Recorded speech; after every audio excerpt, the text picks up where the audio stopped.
Well, good evening, AP Physics students. Mr. Curson coming at you here. We're going to talk about sound and strings today. We got a lot of guitar players and orchestra folks out there.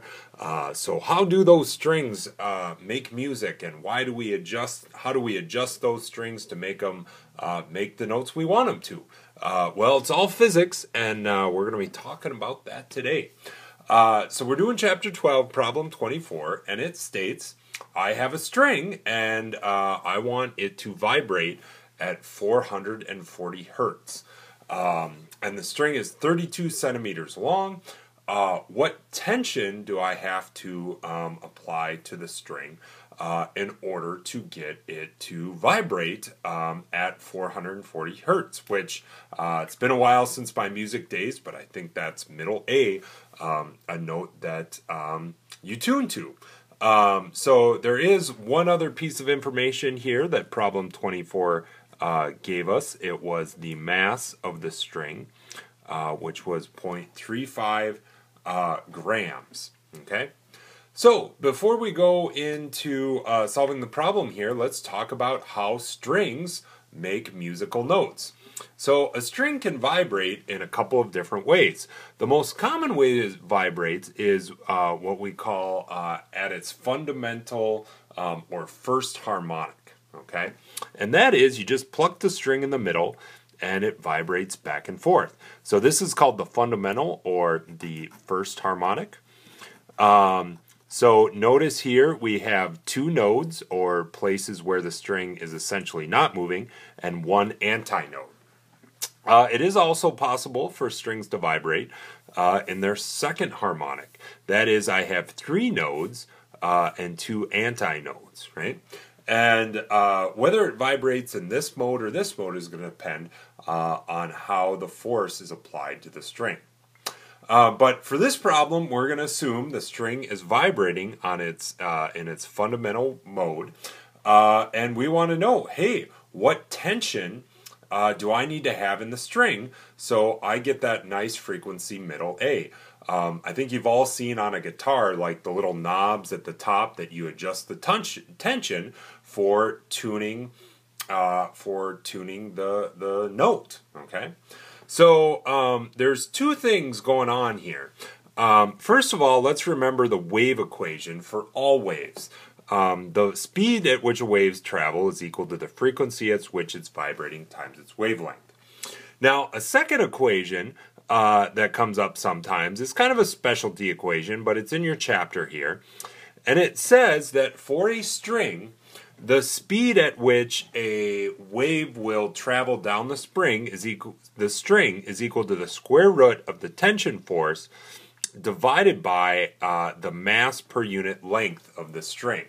Now, if you think about this equation a little bit, I don't know if you've ever seen the inside of a piano or like a bass player string. The strings on a bass guitar, they're really big, right? They have a giant mass per unit length. What does that mean? The really big strings means the velocity of the traveling waves on the string is small, and for a given length, which has a fixed wavelength then, a small velocity means a lower frequency. So if you think about like a bass guitar or a stand-up bass, right? They have really, really big strings, and that makes for a low frequency sound. Okay? Okay, well, let's get down to business here. Enough of this talking about theory here. Let's solve this problem. So basically what I'm going to do is I know everything in this equation with the exception of this variable. So I'm going to set this equation equal to that equation, and then I'm going to do some algebra. So I got the square root of the tension divided by mass per unit length. That's the velocity here. Set that equal to frequency times wavelength. I'm going to square both sides here, all right, and we'll go over here. We'll square both sides, and I'm going to say, okay, frequency squared times wavelength squared is equal to ft times, I'm going to flip this and put it up, length divided by mass And then if I continue to beat this into submission with my algebra wand here, we will get that the tension force, how much force we should have on that string, is equal to the frequency squared times the wavelength squared times the mass divided by the length of the string. Now, we still don't really know what the wavelength here is of the string. I know the string is 32 centimeters long.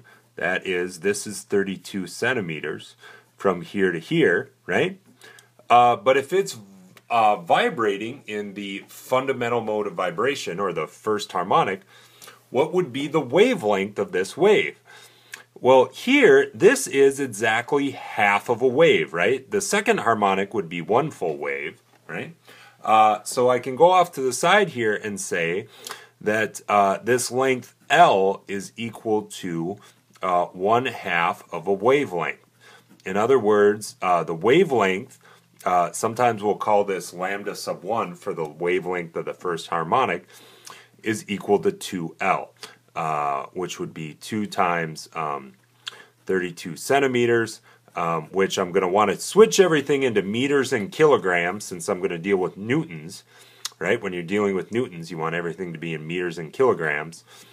6.64 meters, right? So I now think I have everything I need to know to solve for the tension force that I should have on the string to get to my nice middle A,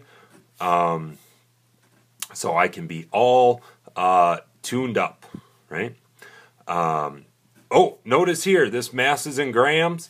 If I want to be dealing with newtons, I better convert that to kilograms. So that would be 3.5 times 10 to the minus 4th, right? Got to move that decimal over 3. So I've got,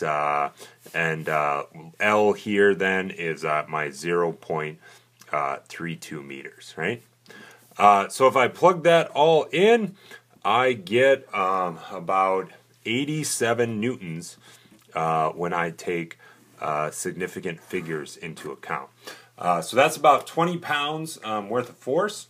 It's a good tension force that you would have to adjust that string on for it to vibrate at a nice middle A. So there you go. Lots of physics in music. Good stuff. Good work, AP Physics students. So for your bonus today, it is March the 23rd, which apparently is National Puppy Day.